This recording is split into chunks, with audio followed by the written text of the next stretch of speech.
this, but this is a data set of a spare room in our house, and from this we have used Colmap to create a dense point cloud.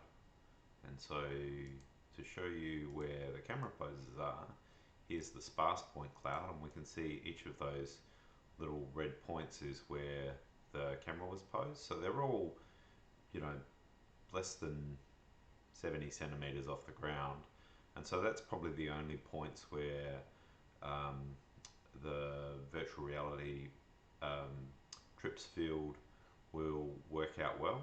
So I'll just shut this down, and then no, I don't want to save it. No, I really hang on. No, I don't want to save it. Yes, I do want to quit. And then what I'll do is come over here to the trips project, and we'll have a look at the training data that took place, and we can see here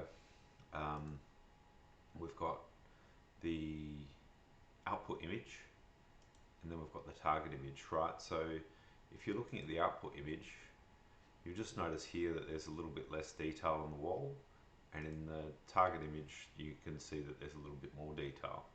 But occasionally it gets things terribly wrong, so this image is completely upside down and of the wrong part of the bicycle wheel.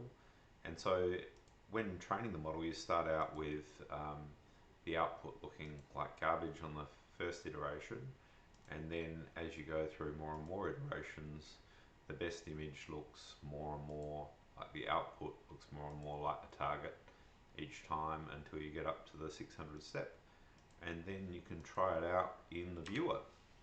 So the viewer here is this Sega thing, and I have not done enough time in learning how to use this interface, so the interactivity experience is going to be a bit ropey, but the intent would be that because the frame rate is so high, you could connect this to a head-mounted display like a VR headset, and you'd be able to move around smoothly.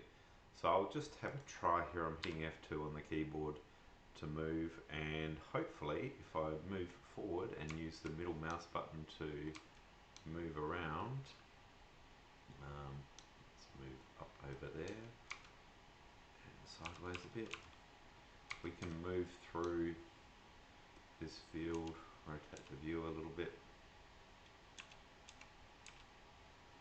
other way.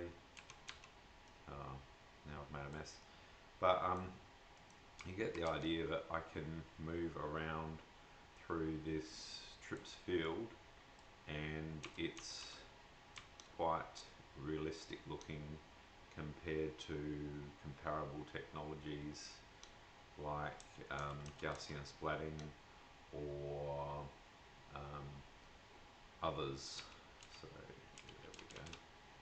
So move that around, and then I can pan around and I can move through it. See if I can whiz around the room a little bit. And this, when training, didn't allow me to use the full resolution because I only had a video card at home without a lot of graphics resources.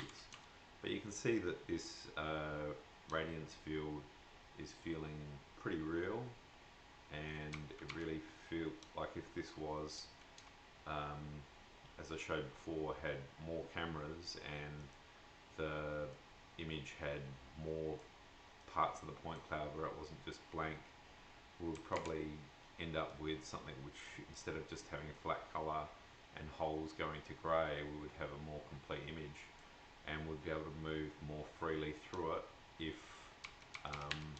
we had taken cameras at more levels throughout the room, and then this could be perfect for virtual production. Anyway, that's kind of it. Thanks for your time.